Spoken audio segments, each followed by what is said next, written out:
Conservatives sometimes like to lump postmodernism in with Marxism, often as part of the larger anti-Semitic cultural Marxism conspiracy theory. As I pointed out in Elon Musk and the Myth of Meritocracy, though, postmodernism and Marxism have often been at odds with each other. But of course they have. Marxism is, after all, essentially a meta-narrative about the economy and the structure of power. The reason Marxism and postmodernism seem related to the conservative is that, as I pointed out in Loki and How Conservatives Become Fascists, conservatism is based around a belief in the importance of tradition and social hierarchies.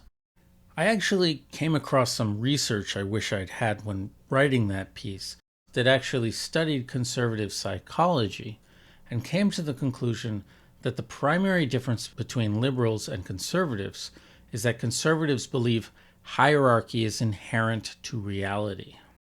This then explains what the author refers to as the textbook two-part definition of conservatism, which is a belief that change should be constrained and that inequality should be accepted. And so, because postmodernism and Marxism both question and suggest the overthrow of traditions and existing social hierarchies, they seem like part of the same thing, which is to say, they're the same in the sense that they are the enemy. As Mussolini was fond of saying, you're either with us or against us. Things are either black or white. And it's very convenient to have a scapegoat you can point at in the Frankfurt School to say these are the enemies of the good and the true. They've been rampaging through the academy, and now we must do battle for the soul of our country against the epidemic of postmodern Marxist university professors. And of course, ultimately, inevitably, this all gets blamed on the Jews. Being a Jewish leftist making political videos on YouTube, I receive a small but steady stream of anti-Semitic vitriol in my comments. And often these commenters are trying to tie my work into some larger, nefarious Jewish project, implied even by the act of simply pointing out that I'm Jewish. And often when they mention Zionism, they don't mean the project of creating the Israeli state or the justification for its existence or expansion, something which I haven't so much as mentioned before this video. They mean the larger effort signified by terms like cultural Marxism to remake culture, society, and the political order to our liking. And thus, anything Jewish becomes fodder for conspiracy. For example, they take the religious term tikkun olam, which means repairing the world in Hebrew, and essentially signifies the idea that by performing good deeds, Jews help fix the world, and make that the way Jews justify their need for dominance. Indeed, part of the Jewish global conspiracy theory is that the breakdown of faith in our institutions and ideologies that followed the Second World War, rather than being a natural consequence of disillusion with how these ideas had inexorably led to the deaths of millions and the suffering of many more, instead became seen by conspiracy theorists as the result of a deliberate plot where Jews invented a Holocaust on themselves in order to undermine society and take over. How have a people of fewer than 20 million managed to wield so much power? The notion is obviously absurd if you think about it for more than a minute. Outside of Israel, few Jews are heads of any state and make up tiny proportions of any given country's legislature, if any at all. Out of 1,426 billionaires in 2013, 165, or about 12%, were Jewish, which is disproportionate, sure, but hardly gives us any sort of global economic dominance. I've mentioned before how so much conspiracy around progressive movements centers around George Soros and his billions, when far more billionaires are funding right-wing efforts. There simply isn't any basis to believe we have the kind of power that regularly gets attributed to us, nor evidence of our supposed nefarious global conspiracy. So where does this idea come from? There's an excellent essay by Siduriya that talks about how whatever prejudice is first on a list, prejudice against Jews is usually second. A lot of this has to do with our unusual position in the modern world. As I talked about in Elon Musk, Wokeness, and the Myth of Meritocracy, if you believe the world is actually a meritocracy, then you believe people deserve their position in life. The rich deserve to be rich, and the poor deserve to be poor. And while historically most Jews have not been wealthy, the existence of wealthy Jews going back centuries gives them a certain prestige in this hierarchical mindset. Jews must be smart. And ironically, the Holocaust and the creation of Israel have indirectly made the average Jew that survived better off by putting the majority of us in the developed world. Within the course of a generation, the Jews became no longer predominantly a people of shtetls and ghettos. If you're the kind of person who's inclined to be suspicious of folks who are not like you, people who are not like you but smart are a natural threat. And once the notion of race gets invented and gives birth to racism, things start to fit together. Black people weren't smart enough to plan things on their own, to organize for their own rights and emancipation, nor the other savage races of all the areas Europe had come to colonize. Women were also intellectual inferiors and bound by their biology to be servile and nurturing. If these lesser people were acting above their station, someone else must be behind it. Someone smart, but at odds with the dominant culture. Someone who might think if they can give inferior people power, if they can replace white people with savage immigrants, those immigrants will be easy to control. Thus, power could be wrested from the good, honest men who actually deserve it. White Christian men. Who else but the Jews? There's a Chris Rock routine where he talks about people dressed up in American flags, complaining about foreigners, the French, Arabs, illegal aliens. Then I started listening, because I know and Jews is next.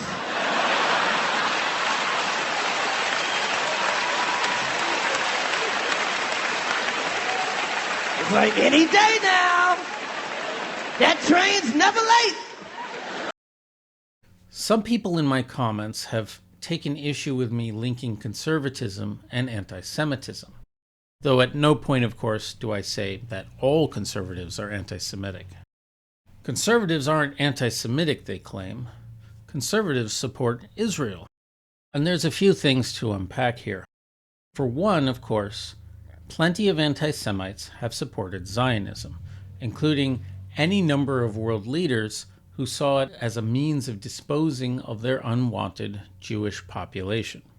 And there are religious evangelicals who supported Israel, not because they support Jewish national self-determination, but because they see it as a necessary precondition for the second coming and the apocalypse, when, among other things, we Jews will realize we've been wrong all along and finally accept Jesus.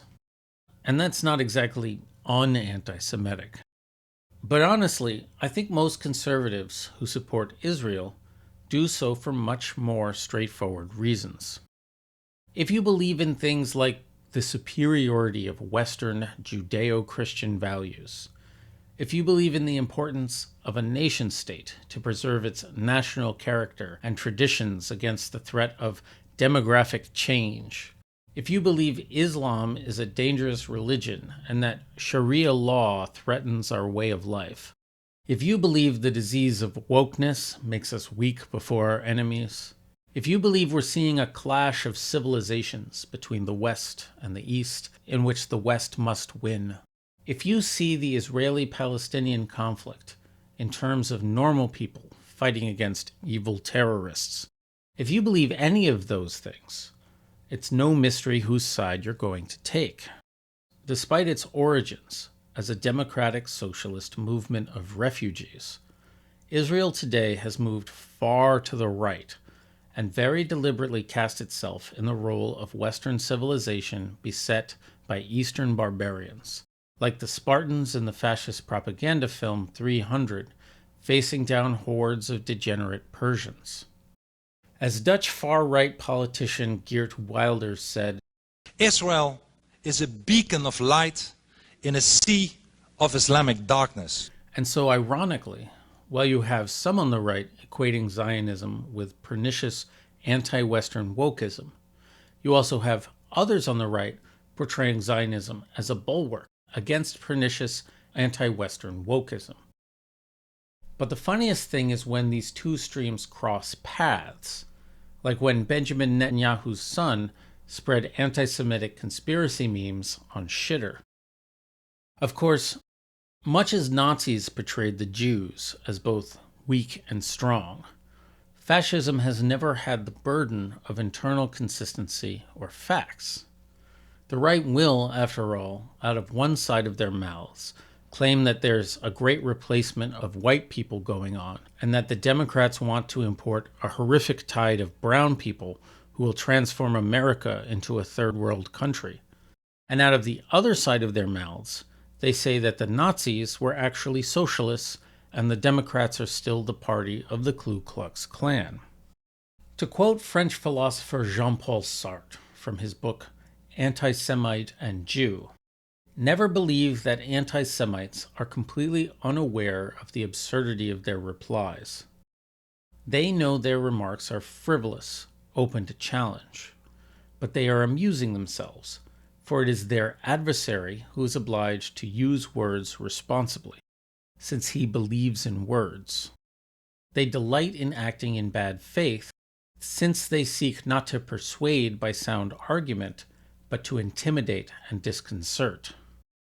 Thus, when Donald Trump and J.D. Vance repeatedly claim that Haitians in Springfield, Ohio, are eating pets, even when those claims have been consistently disproven, they will continue repeating the claims, because truth, reason, or consistency are all completely beside the point. The rules were that you guys weren't going to fact check, and since you're fact checking me... The point is advancing the power of the in-group at the expense of the out-group, and anything that does that is good. Thus, Jews in Israel who brutalize Arabs are good, while Jews in Western countries are an invasive and dangerous foreign element. And part of this project is to firmly cement the ideas of race and nation together. For example, when noted fascist Tucker Carlson interviewed a podcaster LARPing as a historian, who lamented that after the Nuremberg trials it became illegal to be genuinely right-wing, and suggested that England really suffered the worst kind of defeat after World War II because it's not even majority English anymore. See also Hungarian Prime Minister Viktor Orbán whining that countries where Europeans and non-Europeans mingle were no longer nations. Thus, Israel is attractive to white nationalists, even if they hate Jews, because it represents exactly the kind of ethnostate they themselves would like to live in, only with people like them. There was a similar ironic white nationalist attraction to the fictional African nation of Wakanda from the superhero film Black Panther as a xenophobic paradise, at least until the end of the film. Of course, none of this has stopped right-wing Zionists from accusing anyone who criticizes Israel in any way of being an anti-Semite and a Nazi. And this has to do with how they see Palestinian nationalism itself as anti-Semitic. The Palestinians, or Arabs since Palestinian is a fake nationalism, just want Israel wiped off the map because they are consumed with Jew hatred. Therefore, if you stand up for Palestinians, you're standing up for their Jew hatred, for their anti-Semitism. There are no shades of gray available. You're either on our side or you hate the Jews. Anti-Zionism is anti-Semitism.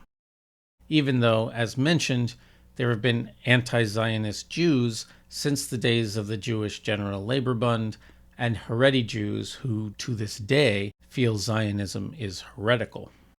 To be clear, there are anti-Semites on the left.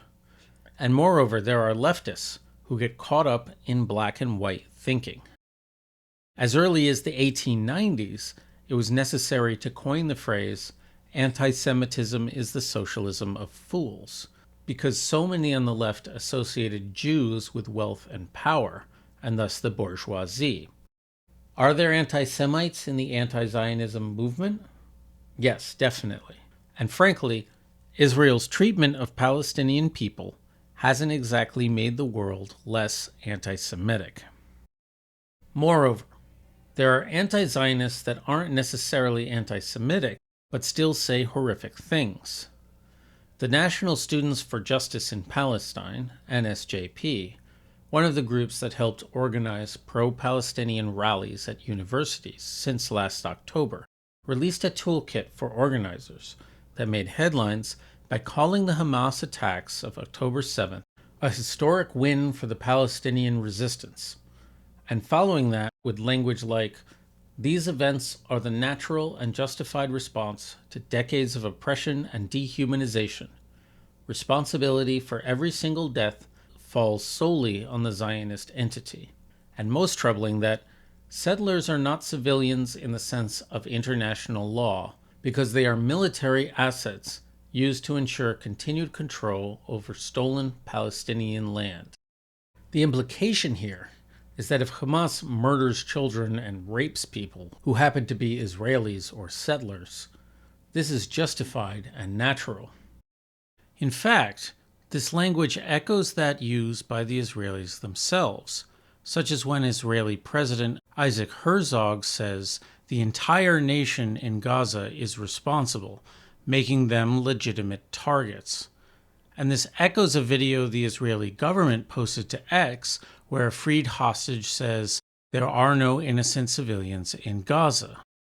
Indeed, one of the justifications given for not granting West Bank Palestinians citizenship, or a state of their own, is that it means that they can all be treated not as civilians at all, but enemy combatants.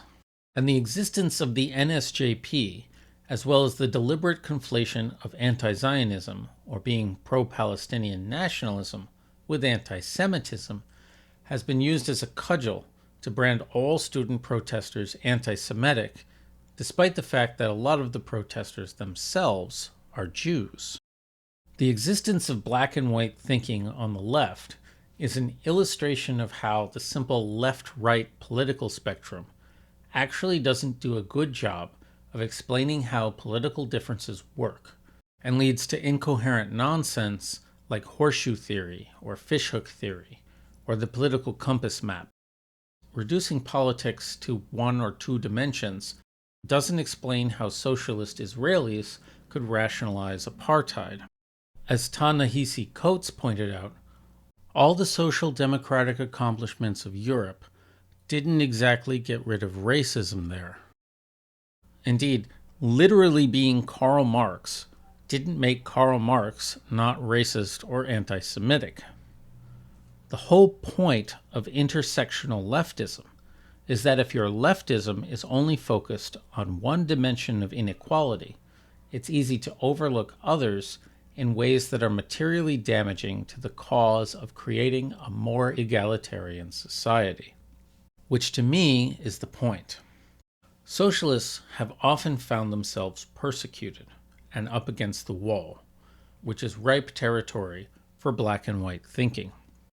But giving in to that impulse lets in hierarchical thinking, And that's a corrosion that will eat your egalitarian ideals alive. And nowhere is this more brutally apparent than in Israel, which came in thinking it was bringing some new, enlightened form of socialist colonialism that wasn't about mere exploitation, and ended up, well, like other settler colonial states have ended up, with apartheid and genocide against hostile natives. There are plenty of people who will tell you confidently that the social democratic systems of Scandinavia are only possible thanks to their ethnic homogeneity, because diversity naturally breeds distrust and conflict. From where I sit, in one of the most ethnically diverse parts of one of the most ethnically diverse places on Earth, in a neighborhood further with a large Muslim population who've never been anything other than friends and neighbors, this is obviously backwards. I don't think the well-enforced homogeneity of Scandinavia is what makes their politics possible.